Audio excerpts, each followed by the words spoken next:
Welcome to episode 24 of the Everyday Sens podcast. I'm Jack Richardson, joined by Brennan Parks. Brennan, we had a busy weekend last week. This is gearing up to be a quieter weekend, hopefully, or maybe not even hopefully, but just it's seeming that way. It's been a quiet week since the DeBrincat trade on Sunday night. It's Friday, July 14th now. So how you doing on this Friday morning that we're recording? I'm doing well. Yeah, it has been quiet. I know we thought there might be a subsequent move there after DeBrincat got traded. We thought Dorion had a little joker up his sleeve and he was going to pull out a Vladimir Tarasenko or something like that, but nothing, not even a single rumor here where we've been totally radio silence. Pierre's out golfing. He's enjoying his time off now. No, but I don't know. I mean, we had a lot of excitement there last weekend, so maybe a break is good. I think, there was a ton of content to produce. We had the huge live stream and we did a bunch of stuff. So, yeah, again, thank everybody for subscribing. We keep growing, and I know it's been super active on Twitter and stuff too. So, it's been a good week, but yeah, I think a break was warranted for the organization and for the content creators and the fans. But you know what? I'm ready to get back into it. Like, give me a surprise signing here. Yeah, well, you know what's funny? They took a break on the ice, so it might seem like Pierre Dorion took a break, but I don't think that was the case at all because Monday, as we were recording episode 23, Anthony LeBlanc left the organization, and it was by his own choice, by all means. And not that Dorion would be involved in that, but the following day, after Dorion goes in studio live early in the morning with TSN 1200, I guess goes back to the Canadian Tire Center and fires Trent Mann. That's essentially the what happened. It was Tuesday morning, and he did that interview on Tuesday morning. So something's up there, obviously. But yeah, so that's the big headline this week. So stuff did happen. We're just a little bit far removed from it, but had some time to soak it in.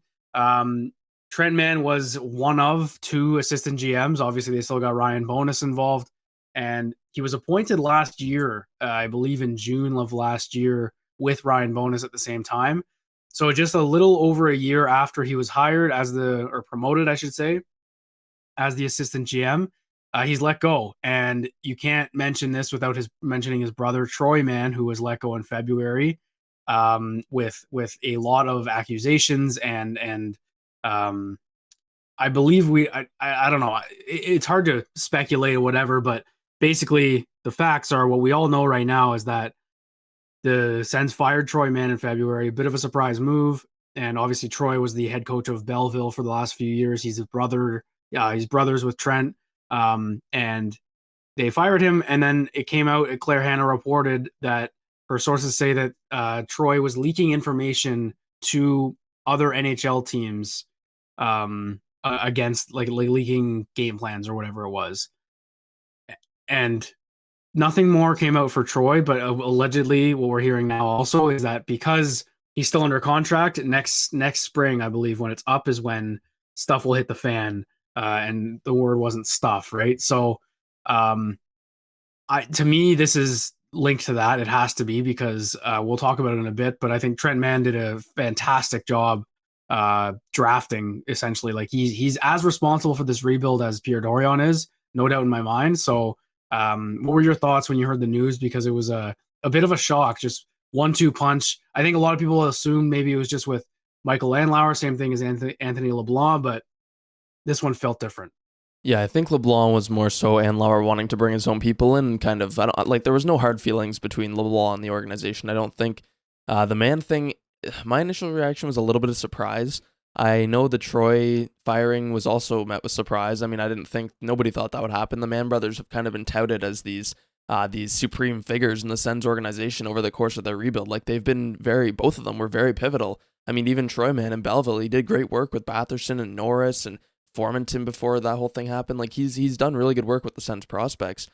So when he got fired out of the blue, and no, Belleville hasn't been great, but like the AHL is largely a development league, right? Like you don't typically, I mean, they didn't need to fire him based on his on-ice results. The whole thing there with the team, like we'll find out what happened, I'm sure eventually, probably in a while from now, like you said, but Trent Mann being fired is more interesting. And obviously Chris Stevenson too reported of TSN or wherever he's at now. He reported that Trent Mann was banned from the Canadian Tire Center essentially for the last like several months, and what that means, and he was at development camps and stuff, but Chris Stevenson said that he wasn't allowed into his office, which is just straight up bizarre. Like he wasn't allowed to do any work at the CTC. He had to do everything from home and do all of his scouting at home. it's very weird and very complicated, and I'm sure there's a million moving parts behind the scenes that we don't even know about.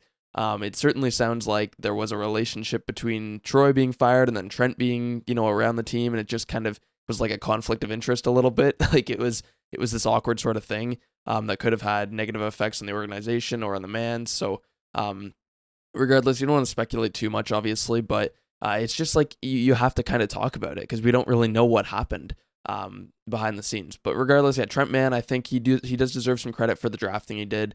Certainly, I think we can talk about that because it was a hot topic on Twitter, but he does deserve it regardless. Like, this core is in place, and yeah, they hit on top 5 picks a lot of the time, but at the same time, like, a lot of teams have missed on top 5 picks. So, like, Montreal Canadiens, number 1 there, Jesperi Kotkaniemi. So, I think Trent Mann does deserve his dues, but at the same time, this is a very complex situation, and like I'm excited to see kind of who steps up here next and what they continue to do in the front office. Regardless of Mann being fired, I think LeBlanc leaving tells you that they're going to keep making changes, right? Like Andlauer's going to be here to bring his own people in and have a whole influx of change this summer before he takes over. So I'm excited.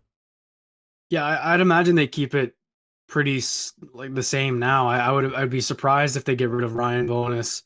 In general, to be honest, like I really do believe he'll kind of stick around regardless. I think if you do a top to bottom, overview of the organization and everything, I feel like his track record in the league and where he is now in the last year when he's been with the Sens is pretty good. Like I would say that's fair enough for him, I think. But I do think that he's been the Belleville GM. I'm putting quotations on that Yeah. just because That's part it's of his always role. Yeah. yeah. So I mean, I don't really know what Trent was doing, but it's confusing when you have two. It's not very common to have two assistant general managers, even though there's two assistant coaches and all that. It's usually just maybe a special assistant like Jason Spezza um, in Toronto last season. But honestly, other than that, I it's weird. It is weird, and as much as I'd like to think that, yeah, this probably would have happened anyway when Andlauer gets his own people in, Steve Stajos comes in, all this,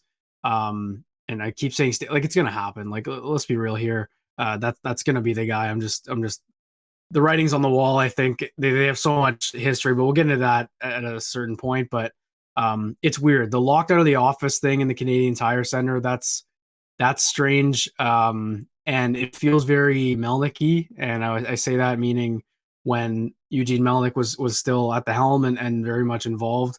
Sounds like something that came out in that big deep dive that Ian and the Athletic did a couple of years ago, or about a year ago, about Melnick and just how everything kind of, the work environment, right? And I've said it on the show before, and I've obviously been quite hard on the Senators general manager right now and Pierre Dorion, and part of it to me is just the accountability of managing people. It's not just managing a hockey team. You got to manage hundreds of employees, right? You're the boss. And it sounds like by all accounts, this is another example of it just not going well. And I don't know, it's hard to speculate before we actually know everything that happened, but let's say this Troy Mann speculation and report that came out, or information, because I'm not, and again, like we got to be careful because Claire Hanna reported it at the time. It's not her fault. That's information. If the team's giving her that information and or her source or whatever, and I'm gonna guess it's coming from the team. If the Mann camp isn't happy about it and wants to take some kind of legal action, whatever it is in the spring next year, then good on her for doing that, because that's information and that's an absolute story. Just mentioning her name because it came out and she was the one who reported it. So if that's the case, then that's a big problem, right? Because you can't hang that on Melnick. A lot of stuff with Dorion has been, oh, you know what? He's been way better since Melnick passed away, and he's been out of his shadow, doesn't have the claws all over him, doesn't have someone peering over his shoulder. But this is without him, and I don't think you can really deny that if you're kind of if people are trying to defend Dorion. Again, though, we don't know, which is frustrating and tough. But to me, I'm just so excited for stuff like this to stop. It doesn't happen on any other NHL team in the league. It's Bush League that stuff like this keeps happening, has been happening for years. So I'm just over it, and I think a lot of Sens fans feel the same way. Yeah, I certainly do. I mean, that was kind of my main point, actually, my main takeaway from the whole thing. I don't know if anybody noticed, but I didn't really tweet a whole lot about it. I'm usually pretty active on Twitter. Didn't even make a post about it on Instagram. Like an actual post. I put it on my story. Didn't write an article on it because honestly, like I'm just done with it. Like I'm done with all the turmoil in the organization.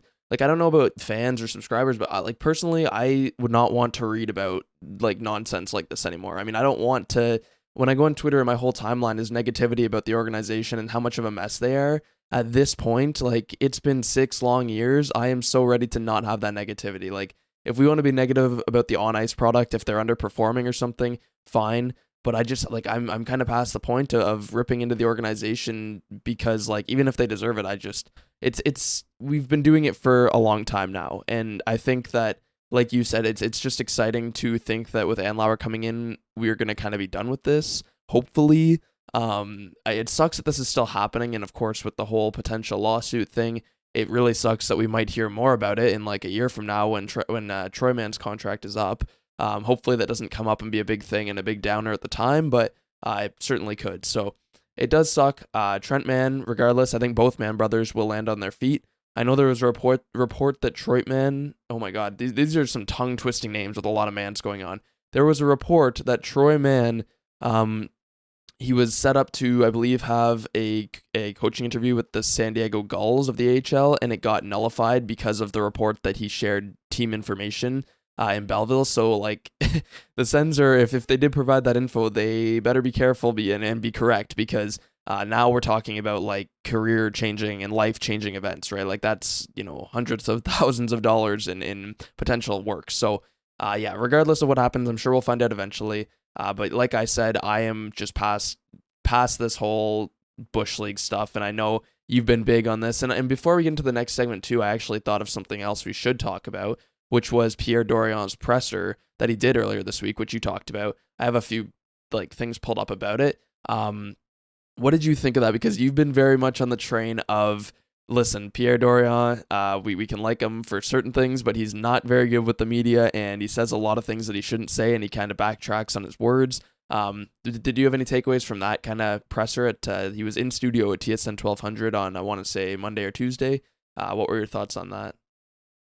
You know what? It was good. It was good, and I'm not trying to sit here and nitpick everything he says because that's not fun. And obviously, every GM is going to slip up every now and then. No one's perfect. People are just not perfect in general. But I thought it was good. It was good. I admittedly didn't listen to the entire thing because it was early in the morning, like we both mentioned. We woke up and I read all the quotes and everything, and I listened to certain things. But I don't know. It's an interesting time, and I'm not to bring up the Trent Mann thing again, but it's fascinating to me that it's an in-person interview trying to make like I'm trying to not just rip into him, but the in-person part of it is important because he could have just done it over the phone, but going in person, I think, is trying to be like, look, I'm trying to whatever. It's important. It's a better interview. It's more personal. And then he goes back to the Canadian Tire Center and fires his assistant GM on the same day. That's fishy to me. I think it's absolutely fishy. Why do it on Tuesday? It was a snap decision. It was Monday night that Steve Lloyd got the information. I know TSN 1200 found out that night that he was going to come on the next morning. It's not a coincidence, and that's fishy to me. So interview itself was good, but it's posturing. And I think that as the general manager of the team, the biggest sports team in the city, I don't like it. I don't like that at all. But the answers were good. It wasn't anything. I don't think anything groundbreaking came out. He kind of just confirmed stuff we knew, that they were in on Tarasenko, and that's all he could say about it. Stuff about DeBrincat. Like I think honestly, quite honestly, and I know some people might not agree with this, but the DeBrincat stuff, I completely believe him. I truly believe that DeBrincat kind of handcuffed them, and it sucks, and it's kind of within DeBrincat's right, but at the same time, in that context, I think they made a pretty good trade. Well, one interesting thing I thought about DeBrincat, and of course we have to, and I do think Dorion was being genuine, but one interesting thing was that they said a lot earlier this summer that DeBrincat was going to come to them with a decision by the draft, and it seemed like that kept getting postponed because if I remember correctly, Dorion kept saying he hasn't given us a decision yet, so they couldn't move him, so they had to keep waiting. in his press conference with TSN 1200, his little media scrum, Dorion said that he got from DeBrincat's body language that he was not going to re-sign at their end of year meeting, which is interesting. And the way, and I didn't listen to his whole thing because I just did not, like, I was kind of bitter, but DeBrincat met with Detroit media the day after he was traded. And from the little quips that I heard, it certainly sounded like he was saying he was never going to re-sign in Ottawa. So it's interesting to me that he waited and kind of forced them to wait until the draft to get a decision, and then they kind of had to rush to trade him because, I don't know, maybe there's more behind the scenes, but from what he said to DeBrincat to Detroit, and he did this over Zoom with Steve Yzerman too, and I think his words were like, we weren't in Ottawa long enough to want to stay there long term. He said something like that, which is weird, and it's a weird way to say it, but that kind of comes across like all season he was willing, like he kind of knew that he wasn't going to stay. In which case, like, why not just tell them at the end of the year, yeah, I'm not going to re-sign, so they have all this time to actually work on something? Because Dorion repeatedly said that he was waiting on a decision for DeBrincat and that he couldn't really do anything until then. And then that played a part in handcuffing him as well. So that was interesting to me. He did also confirm the Tarasenko thing. I've just got some notes pulled up, but there was a lot kind of that he said. I know, yeah, like you said, in regards to the handcuffing with DeBrincat as well, he basically said that DeBrincat only would go to Detroit. That's kind of the way, he didn't directly say that, but he kind of worded around it and beat around the bush, and it was kind of easy to read between the lines of him saying that we had other offers on the table that we liked, but like the whole contract thing kind of screwed us, and I don't think DeBrincat would have accepted the same contract he did in Detroit in other places. I think that was kind of a I want to go home to Detroit type thing as well. So that was interesting. He also said we're excited to get Kubalik. He only had 7 less goals than DeBrincat, which is interesting because the other day he said, well, DeBrincat is probably going to score 40 next year, so he's kind of going against his own words there, but not a huge deal. I thought he was pretty professional. He didn't say anything too crazy. The one thing that did stick out, though, that was a hot topic was that he said, when asked about expectations, he said, I'm not going to make any bold claims. And I think this was the last thing he said. Do you remember the quote? I don't have it up. I think he said, I'm not going to make any bold claims, and I'm not going to say we're going to be a playoff team until training camp or something. Something along those lines. I think the words were, I am going to save the bold claims for training camp. Oh, and he said, let's play meaningful games in April were his words, which I don't like, but I'm not going to get too angry about it. Listen, that could be a second round. I mean, that's still meaningful, but yeah, that stuff just I said it on Twitter. I had a little quick thread just on my thoughts and stuff, and Steve Lloyd asked the question, obviously, and I understand that it's a tough question to ask or to answer, sorry, for Dorion, and that's why Steve asked it. It's a great question because the sound bites that this man has given us over the years, how can you not ask that question if you have him in studio? But yeah, it was more of the same. Last year he did the same thing. He's like, ask me in September. I think at the time he was planning on making a Chychrun trade. Didn't come to fruition. So then he says, let's play meaningful games at the trade deadline. And now he's just kicking it down the road a bit, saying, let's play meaningful games in April.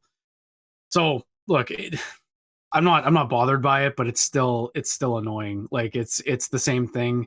And it actually got attention from other fan bases. I think I want to say Jesse Pollock from Bar Down. He's I don't know if people are familiar with Bar Down. They're kind of a non-conventional media outlet, I would say. They're a branch of TSN, yeah. Yeah, they're a branch of TSN, and they do a bunch of YouTube stuff. It's actually pretty entertaining. I enjoy some of their stuff. And anyway, they covered the entire NHL, pretty knowledgeable about everything in terms of the Canadian teams. And he was probably the biggest quote tweet I saw anyway on the thing, saying why the hell would he not say they're going to make the playoffs after every and he's completely right.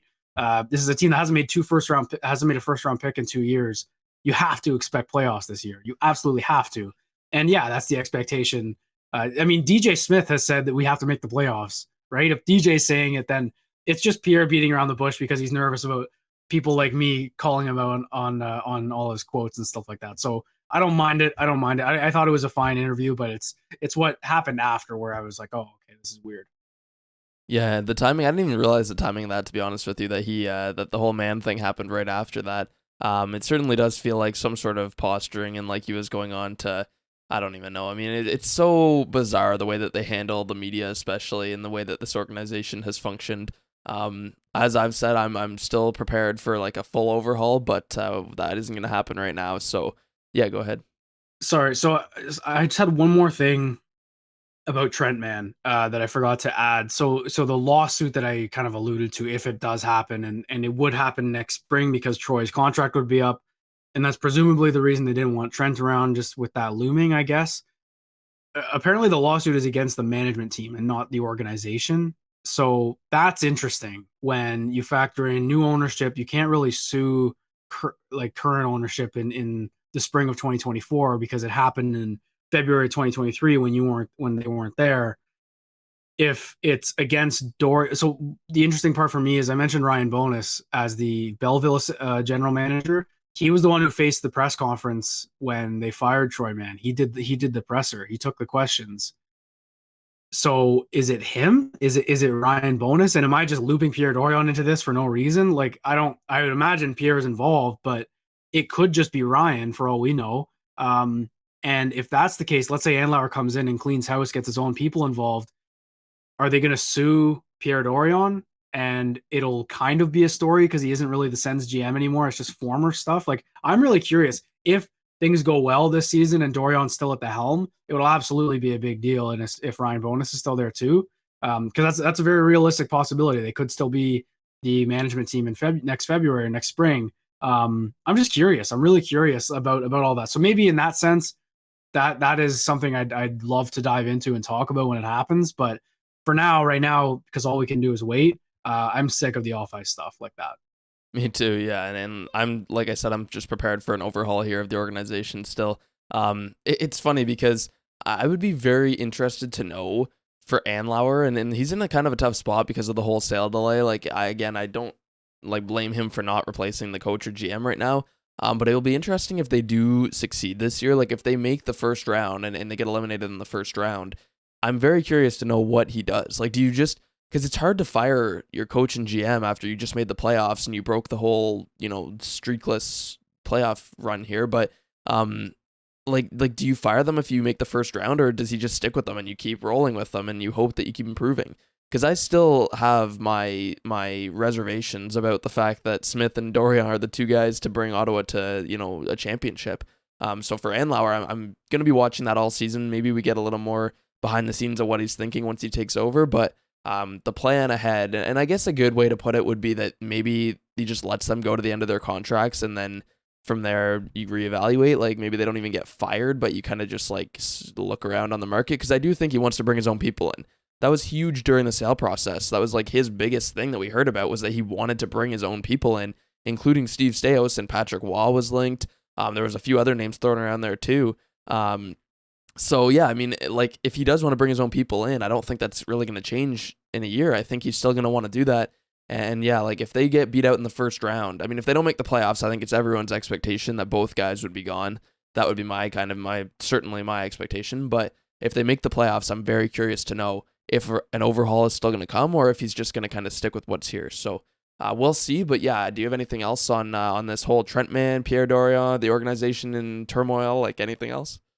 No, not really. It's interesting that you mentioned contracts, because I believe they're both up after this season, Dorion and Smith. So yeah, timeline wise for Andlauer, money wise, it makes a ton of sense to just kind of ride this year out. Even if you have to do a mid-season thing, it makes sense. But to fire them before the year, maybe it wouldn't have been a smart move, right?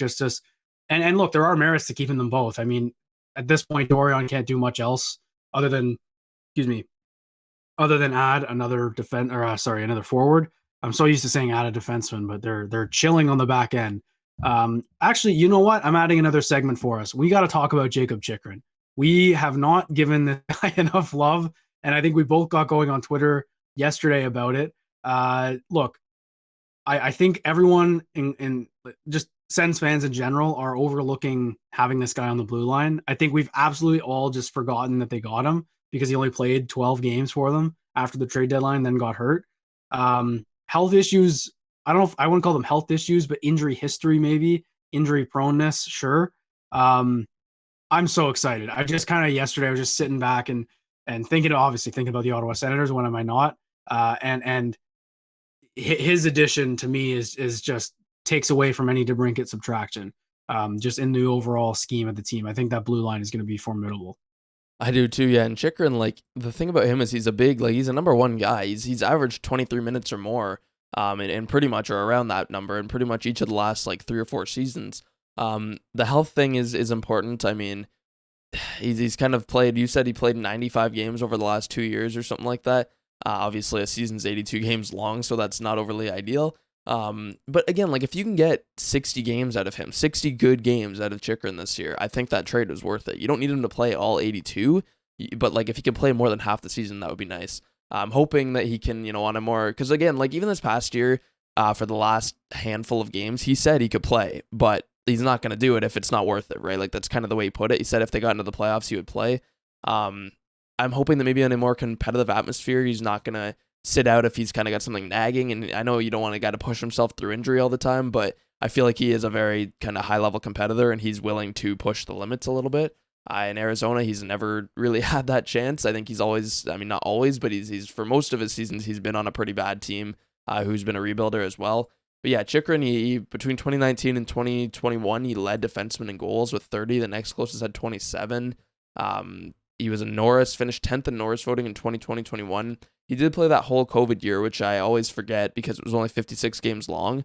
I know you mentioned that to me yesterday because I was like, he's never played a full season. But no, he did actually play all 56 games that year. That was his career season. He had 18 goals and 41 points. And yeah, finished 10th in Norris voting. So I think this guy is someone, and we said this when we acquired him, I think that he is someone who, like, he could be a legitimate Norris candidate on a good team. I think if he's in a good situation in Ottawa where he's playing, and like, I want to know where you'd play him on their defense. I think most people have their thoughts, but I think he's a guy who, yeah, he could average like 22, 23 minutes in a great top four, and he could get probably first or second power play time, and he could put up a lot of numbers, a lot of points. This is a team who's going to score a lot of goals. So I think he's going to put up good numbers, but defensively too, he's a good defensive defenseman. Like people underrate that aspect of his game too. I watched a lot of film. Great stick work, great skater, very physical. Like he clears the net front. He does kind of a little bit of everything, but he's like not just average at everything. He's good at everything. He's a number one guy in my mind. So where would you play him on their defense? Would you put him beside Chabot? Man, it's tough because I think right when they traded for him, I know a lot of people were against it just because of Sanderson, Hamonic, and that's, I guess, still a risk with doing this. But I love the idea of having Chabot, Sanderson, or Chychrun on the ice at all times, no matter what. That is so appealing to me. As a coach, it's appealing. You can put Chabot. Look, Chabot can play with Zub. Chabot can play with JBD. He can play with Brandstrom. Like, I mean, I say can. He just has, so we know he's done it before, and there's been middling results on all of them. I think Chabot Zub was their best. I think you broke it down there. It was their best pairing last season, if I'm not mistaken, just in a certain sample size. I'd imagine that Sanderson Zub with some footing would be that pairing too. But again, like what I like about this decor is that because it's so set, pretty much, right? It's only just JBD Hamonic that are probably gonna go back and forth. What I love about it so much is that they can move anyone and play anyone with anyone, if that makes sense. You can put Chabot on the third pair for all I care, because if you're rolling Sanderson, Chychrun, and Chabot on different pairings, there's a legitimate case that Thomas Chabot is the third best defenseman out of those three right now, right? And that's not a bad thing. That's not bad. He had a down year for sure, but having him as your third best defenseman is elite, and I love it. So it's not about, Dorion said too, and my favorite words these days are Dorion said. But he alluded to the fact that their top four is already set. Now, yeah, in terms of skill, that's probably true. It's Sanderson, Zub, Chabot, Chychrun, but Brandstrom's a top four defenseman in my mind, and he's going to be your fifth. You got JBD and Hamonic. Hamonic's a pretty good bottom pairing defenseman in my mind as well. So you've got this ability to now allocate ice time differently. You don't need your bottom pairing playing 10 minutes a night and running Chabot and Chychrun into the ground. You can have everyone play an equal amount of ice time at even strength anyway, right? Before penalties and all that. So that's what's exciting to me. So I don't know how I would match up the D pairs. It's really tough because I think ideally I'd still like Sanderson and Zub together. Maybe mix, like, I don't know if I'd hate Chychrun and Hamonic. Like, I don't know. I haven't seen it enough. In my mind, that seems like it wouldn't be a good thing. But if JBD takes Hamonic's spot out of camp, that's why I like JBD there, because I like that versatility. I think he could play with Chychrun fine. And also I think Hamonic could too. It's just based on track record. I don't know if that would work. But I'm really interested. I really am, because I think they can get creative with this decor. Yeah, so I like the whole top four idea, like where you actually powerhouse top four it, but I do like the idea of putting one Shabbat, Chychrun, or Sanderson on the left side and then having one of them on the ice. But yeah, more so than just having one on the ice, I like the allocation of ice time. Like I've talked about how I think bringing in Chychrun is going to benefit Shabbat so much and Sanderson developing because Shabbat played way too much. I think a lot of his mistakes and his unforced turnovers and his just mental gaffes and like not even just that, but physically he looked less dynamic. Like I think a lot of that just comes back to the amount he was playing.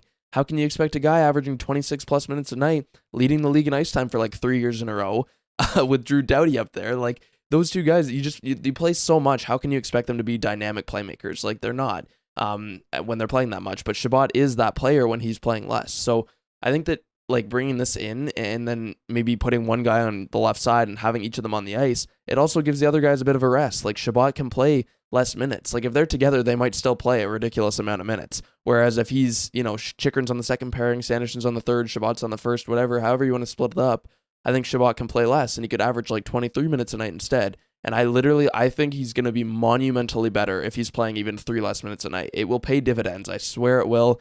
You're going to see him carrying the puck. You're going to see him being smarter in the defensive zone. Like, he just looked so fatigued to me for a lot of the season last year. So, obviously, like, Shabbat, I think he has, like you said, the potential to be their X factor and their number one guy. Like, if he's on, I think that whole team could be on. I think he could absolutely be better than Sanderson and Chychrun, too. Like, when he's on, he's really one of the game's best defensemen when he's on his game. This past year, it just wasn't really good enough. But again, I think that the ice time is going to be the main factor behind his performance. Regardless of how they split this defense up, I really think it's just going to be a great defense. As long as they're healthy, but we talked about this too, even if they're not healthy, I like their depth, and that's something we haven't had. I love Tyler Clevin being able to come up, right? I mean, you've even got guys like, obviously, Lassie Thompson still in the minors. You've got Gannett. These are guys who are like, they could step in on the bottom pairing and serve a fine role. They're not going to be liabilities out there. It'd be fine. But yeah, I mean, Matt and Paulo too now they've got. So I love their defensive depth and their power. Like the defense is built to be a top 5 group in the NHL, regardless of how they split it up. And even if they have an injury or two, I think they could still be that group. So I'm excited. The defense, the goaltending, it's improved. People are still concerned about the forwards, hoping they add somebody else. Our next segment, we're going to talk about something maybe if they don't. But yeah, the defense is, in my mind right now, the strength of the Ottawa Senators, which is something we haven't said in like 10 years. So that's something I'm really excited about. I noticed some people in the replies when we were tweeting about Chychrun yesterday, just saying, I know we've talked about it a couple of episodes ago, maybe a couple of months ago, but that this is the best blue line they've had in 15 years, hands down. And we had the debate if, when healthy, is this the best that the Senators have ever had? We went through it, probably not, but at the same time, it's close. And obviously, the 06, 07 groups, those have the results there. But this group that they've got assembled now has the chance to rival that, and I think that's pretty apparent. What's interesting for me is going to be how they line match, right? I think Sanderson Zub is your dream shutdown pairing, but I'd imagine they can switch these pairings up when healthy, if you're on the road or at home, and those are huge matchups when it comes to the playoffs, right? So you have to kind of prepare for that, but the Sens struggled mightily on the road for the last however long, 4 or 5 seasons. Even when they were a good team last year, right? They struggled on the road away from home, and depth is a huge part of that. So that's why the blue line being this strong is important.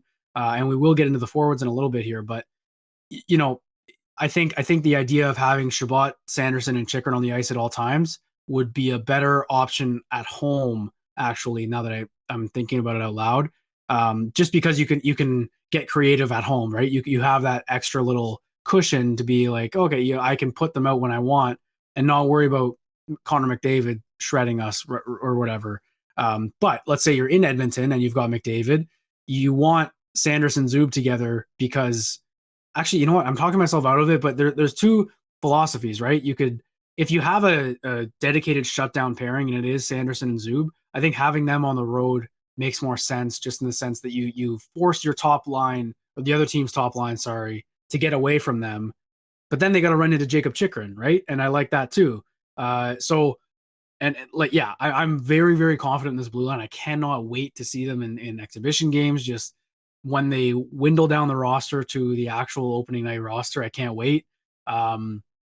So yeah, there's not really much else for me to say on the blue line. I don't know about you, but yeah, I feel like we just needed to talk about Jakob Chychrun because we haven't really. We've all just kind of alluded to him, but I think now more than ever, when DeBrincat didn't want to be here at all, just I saw people posting the clip of Chychrun in his first home game after that and doing the interview with the crowd, and it's special. It's so special when a guy wants to come and play here. Also, been a year since Claude Giroux decided to come home, so instead of being depressed about a guy like Alex DeBrincat not wanting to stay in Ottawa and getting all mad about that, we'll save that for when they play the Red Wings and when the Red Wings visit Ottawa. But for now, I think it's important to just kind of appreciate guys like Jakob Chychrun and Claude Giroux who clearly love playing here and are from here, and it's important. Well, DeBrincat, there was pictures of him wearing his little Red Wings jersey as a kid, and everybody was getting all up in arms and excited about that.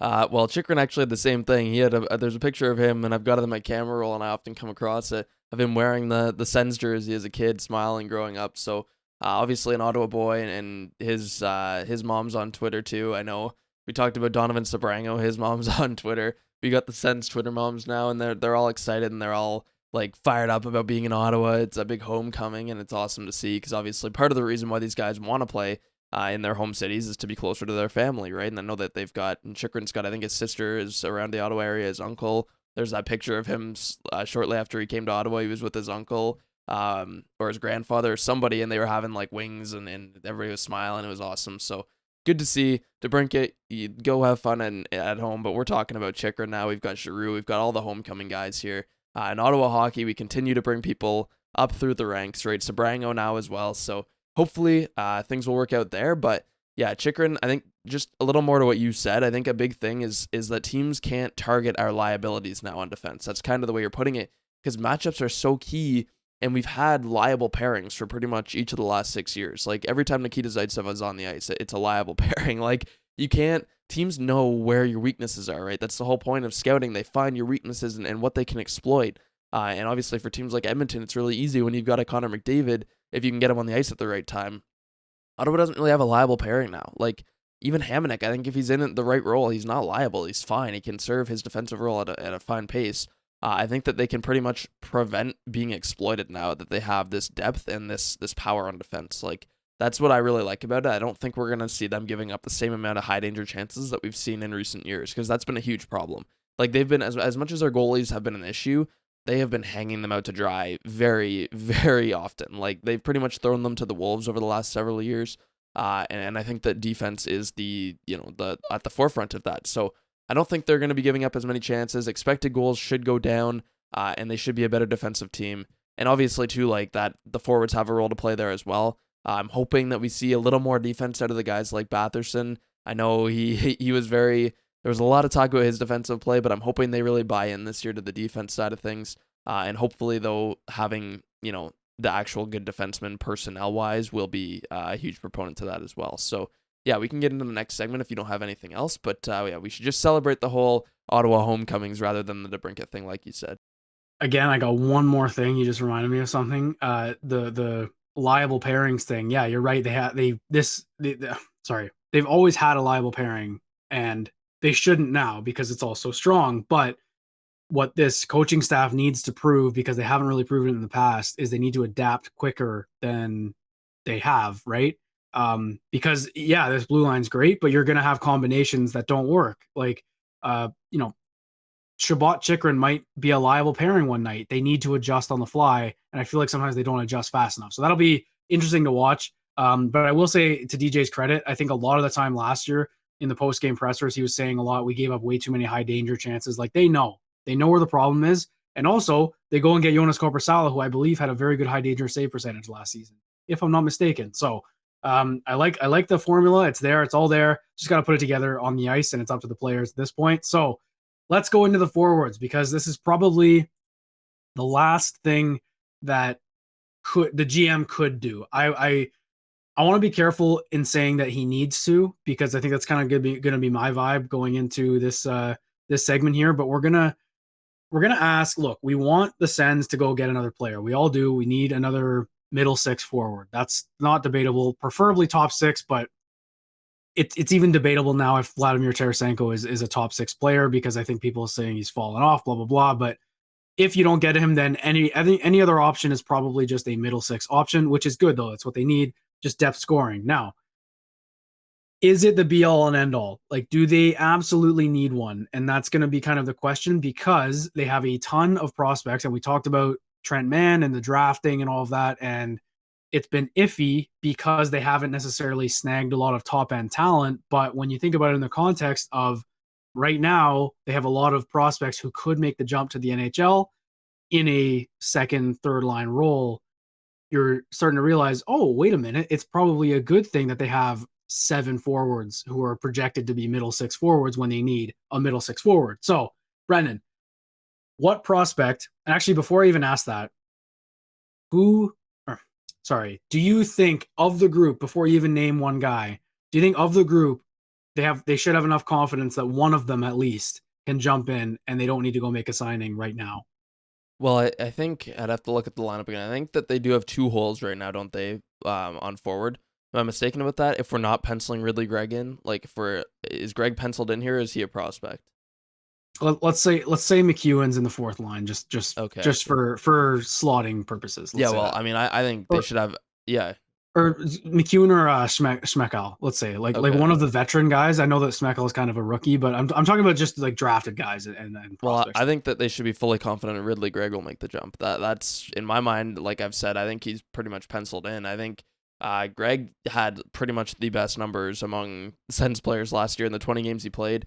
I don't know. I think he had 7 points. And production was kind of why he got sent down too, as he wasn't really scoring. But he was so good with Claude Giroux. That's the thing that really stood out to me, was he was very good in like a second line role. And usually for these prospects, maybe they play a bottom 6 role and you kind of just fill them in. Gregg is someone with offensive upside, and even though the production wasn't quite there, it was starting to seep in, and he did so well with Giroux, and he was really good on the second power play unit too, which I thought was awesome. I'd love to have him in a role like that again this coming year. For me, he's number 1 on the list by far. I think he's like the clear front runner.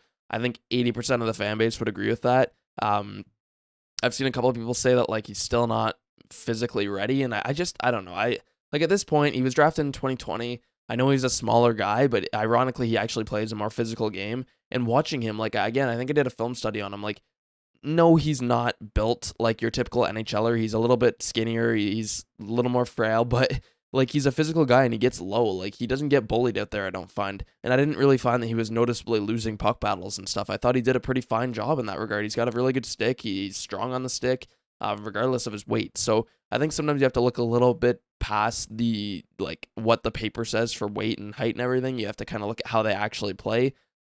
Similarly, like DeBrincat threw I think 109 hits this year or something, which was like 5th on the team, and he's 5'8". Like you just have to look past those initial numbers sometimes. And Ridley Gregg for me is number 1. I think he's a guy who you could slot in not just as a prospect on the third line, but you could put him into an elevated role. If someone gets hurt, you could play him on the second line. You could put him with Josh Norris. Like he's a guy who can actually do things with the puck. Go look at the preseason goal he scored 2 years ago or this past year, where he went between his legs and then sniped it backhand top shelf on in Winnipeg. Like that was an insane goal. He has skill, he has tenacity, he has flair, he has grit. He is going to be a really good middle 6 player for them in my mind. That's kind of his role. He can also play center or the wing. He's done both. He's played center in Belleville, so he's versatile. Like he can play the power play, he can play the penalty kill. He can really do a bit of everything, and he's going to give you a bit of everything. So I think he's a guy who could actually be kind of develop into a key role on this team this year. Like he's someone I have in the lineup for sure. I think he would start. I'd love to start him on the third line beside Pinto, and then get a veteran third line right winger if possible. That's why I'd like to sign someone. But Gregg for me is certainly the front runner. But who do you have? Who's your number 1 guy? I'm going dark horse here, Jakob Chychrun.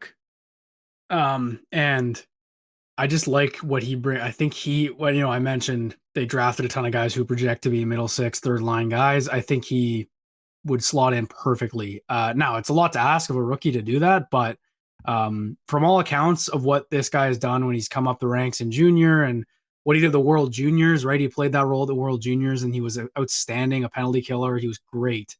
I love when Sens prospects contribute for Team Canada. It's the best. So, and not to mention Ridley Gregg obviously had a fantastic World Juniors a couple summers ago on Donovan Sabrango's team. Fun fact, when they won gold. So look, there's a lot of potential with this lineup. I think given the fact that they have cap space, let's say they signed Pinto to $2 million, they've got $3-ish million Leafs are probably going to buy out Matt Murray. I would be shocked if they don't. So that's another 1.3 million, I think, that they'd get in cap space next season. So the reason I'm asking about this forward prospect, the reason I want to talk about this is because yeah, we pencil in Ridley Gregg. I think that's fair. And you'd like to sign another guy, right? Because so you want Joseph on that fourth line, from what Yeah, I that mean, would I'd mean, be right? fine with him playing in the third line, but I think optimally, if you're trying to optimize the lineup, if you could add someone else, like I'd love to bring a Tatar in or something, and then you've got even more depth Yeah. if you can fit it, of course. But I think they Well, can. me too, and for sure, I want Tarasenko too. I'm on that train as well, but there's a holdup for some reason, and I'd imagine Tatar's waiting and everyone else is waiting just for to Tarasenko. If you lose out on that sweepstake, I don't want to go make a trade now. I'm saying so. The point of what I'm saying is I think this team can get by. I said it when they traded for DeBrincat. I said it on Monday. I said it after the show, the live stream that we did on Sunday. I think this is a playoff team, and because the reason I think that is I think that up until the trade deadline with the lineup they have when healthy, I think they should be in a playoff spot, pushing for a playoff spot, whatever it is. Um, and then with this extra first they have and cap space, because if they go in without signing anyone else other than Pinto, probably about 4 million in cap space, which is very very valuable in for next season. Right, that's not something we really pictured.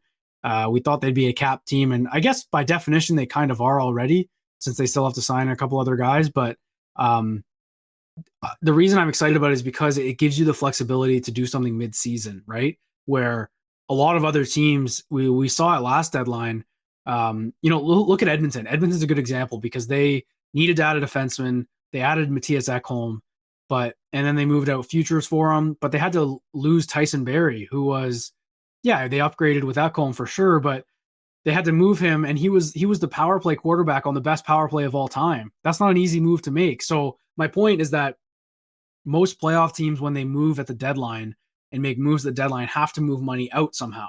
And if the Sens can somehow not move money out when they end up making a deadline move as they push for the playoffs, I think that'd be massive if they can do that. So that's where Travis Konechny comes into play to me, right? It's not a, and yeah, I guess technically then they'd still have to move out money, whatever. I know people are going to get on me for that, but that's what's exciting to me. So I like Ridley Gregg in that spot. I would like to sign another third line guy for sure. But I think if they sign Tatar, let's say, and then Ridley Gregg makes it, I don't think another prospect's going to make that lineup. I think they're just going to roll with McEwen, Smekal, whatever on that fourth line to see how that goes. I mean, hey, for all we know, Smekal could be the top six forward they've been missing. I don't know. You never know how it's going to fit. I think it's not good to bank on that, but look what happened with Zub. He's a top four piece right now, and he was scratched the first 8 games of his NHL career. Yeah, I think the key is just hoping, and you could bank on it, I guess, but hoping that like at least one or two of these guys steps up, and that includes Schmeichel. Like if one or two of them can step in and actually be a legitimate NHL player, you'll be in a good spot. And yeah, I do want to add a veteran for sure, but like I'm big on Angus Crookshank still. I think he's a guy who could make it. I honestly think he could play on the fourth line right out of camp. They still have Parker Kelly in the wings. I know people aren't very high on him because he didn't produce at all this past year. I think he's on a one-way deal though potentially, and he's someone who could be a scratch and come in like a McEwen role too. Maybe if there's injuries or something. Like they have a wealth of guys, and we've said this, who are knocking on the NHL door. They're right there. Like, do you think Tyler Boucher will play games this year? Like over under, does Tyler Boucher make his debut? Do you think so? Yeah, 100%. I think he Yeah. will. I don't think he'll start the year in Ottawa, but I think he'll knock on the door. They'll give him a game or two, kind of like Sokolov did this year. Sokolov's another guy though. They don't have a contract for him. He just switched agents, which is sort of a theme in the NHL right now. But yeah, he's another guy who I would perfectly slot in a third line role if he can get proper ice time and stuff. And I believe, last year I liked what I saw from him. He barely played, but I liked what I saw on that third line. I think he'd be a great fit. Look, it's just the reason I kind of wanted to bring it up is because there's a lot of talk that, I put up a poll, and it was a couple days ago, but I said, as of July 12th, with the depth chart and roster as it is, are the Ottawa Senators a playoff team next season? It was really really close. It had just over 2,500 votes, and 53.5% of people said yes. So pretty tight, but still, I think when it's that amount of people, that's a convincing majority, right? that think that they are, but it's still also 40 whatever percent of people don't think they're a playoff team now and they need to add something. I don't agree with that at all. I think it should be much more of a disparity. Like I think this is a playoff team, but it's questions about, depth needs to get you to far in the playoffs, right? That's the question. And yeah, obviously it helps you get there, but a lot of teams ride on top players and then get to the playoffs and then just kind of fall off. It happens all the time everywhere. So that's kind of the standard the Sens are at right now. And just listing all these guys who can come in and are going to be hungry for NHL. None of them had a full-time NHL role. Even Ridley Gregg didn't really have a full-time role last year. Like all of these prospects are going to be starving for NHL time. Angus Crookshank's a great piece because I think he could be a great third-line NHL player. Like there's a lot of options, which is exciting. And I think that's why I wanted to just caution people who say they need to go sign another person because I really don't think they do. You know what's going to be really exciting this year is the rookie development camp and watching not just that, but like the prospect games. I think that was a big point last year. I think like Crookshank might have even captained a couple teams that year. Like, I don't know. I always find those very interesting when they have the little scrimmages and stuff because now it's going from, okay, these are our prospects. This is exciting. And in a few years, we could see these guys playing. This year, it's going to be like you're competing against each other. Like you're on the same team, but you're competing against each other to earn a spot because the Sens have, maybe you look at it and you say they've got 2 available spots for prospects. And then obviously guys can, like, all year you're going to be competing against each other to play when guys get hurt and when people go down. So I think those are going to be some really interesting games to watch in an interesting camp, as development camp was. But that's kind of a lot of the more future guys. That's the rookie camp's going to be more like guys who could actually be making the team. So I think that's going to be awesome to watch. Yarventi's another one we didn't talk about, but he hasn't played in the NHL games yet. He's been a key in Belleville for a while now. And he brings a lot of offensive flair, which the Sens could potentially need if someone gets hurt again. Obviously, if you lose Norris, things become very interesting with the prospects because somebody's going to have to step up and they're going to have to replace his offense. That's interesting. Obviously, too, they signed those two-way guys. Like, they signed Matthew Highmore, Boko Imama, which I think Dorion even might have referenced and said that they might play games. Like, I think he said both Highmore and Imama are, like, guys who are going to be competing to play NHL games, even though they signed two-way deals. Because they both bring something. They've both played NHL games before. I think Highmore was actually in Vancouver's lineup for quite a while, a couple of years ago. So someone to watch for sure. Belleville in themselves looks a lot better this year. Just looking at their lineup, they added Boucher and Ostapchuk, but they signed a few, obviously Sabrango too. Signed a few guys. Jorian Donovan's going to be playing there too. They've got a nice looking lineup. Matt and Paulo will probably play there. I'm going to watch some of their games this year. I think they were pretty bad last year, but they've got a deep lineup. It's going to help Ottawa. Sokolov, like you said, is someone who I liked him in his 8 games. It's so hard when they don't produce. He scored the one really nice goal, but when they don't produce, people just look at the numbers and it's like they're kind of underwhelmed. If you actually watch Sokolov, he looked a lot better this past year than he did in previous years, I thought. Skating is still his biggest thing, but it looked like far improved than it did the previous year. So I think they have a wealth of prospects. Like we said, as long as one or two of these guys steps up, like if Ridley Gregg becomes a full-time NHL player and he's actually good, and then Angus Crookshank steps into a fourth line role and he's actually good, or Schmeichel or somebody, you're going to be in a good spot. And if someone gets hurt, you're going to be in a better spot than you were with Dylan Gambrell, guys who cannot contribute at all. I think they've got prospects who can actually step in and contribute now. So I'm excited. I think rookie development camp is something to keep an eye on this year. It's not just about the pipeline. It's about guys who could actually be playing games right now for the Ottawa Senators. So keep an eye on that. And yeah, this is, in my mind, regardless of where their farm system ranks right now, this is really exciting to have these prospects because they're guys who are knocking on the NHL door.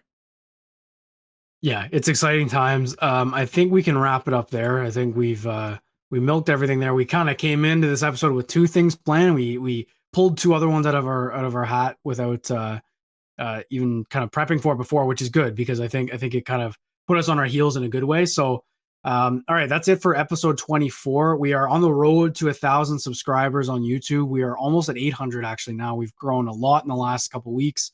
The coverage won't stop. I mean, I know if the Sens take a break here and don't do anything like we were kind of just talking about, they don't really need to. Even if they do, we're going to be here Mondays and Fridays. Members pods coming out for people subscribed to everydaysens.com. And if you would please just like the YouTube video, subscribe to the YouTube account. It takes 2 seconds. Just press the little button and you'll get notifications when we post our podcasts. If you're listening on the audio, just go ahead and come look at our our beautiful setups. I got a nice Sens flag behind me. Brennan's got the Shabbat King of the North poster back there. I love it. And he's got another one I can't really see, but it's just a nice little edit of it's Tim. It's obviously it's Tim. So we got some nice stuff behind us. If you aren't on the YouTube page, come subscribe. So that's it for episode 24. We'll see you guys on Monday. I guess that'll be our next episode. So thanks for watching.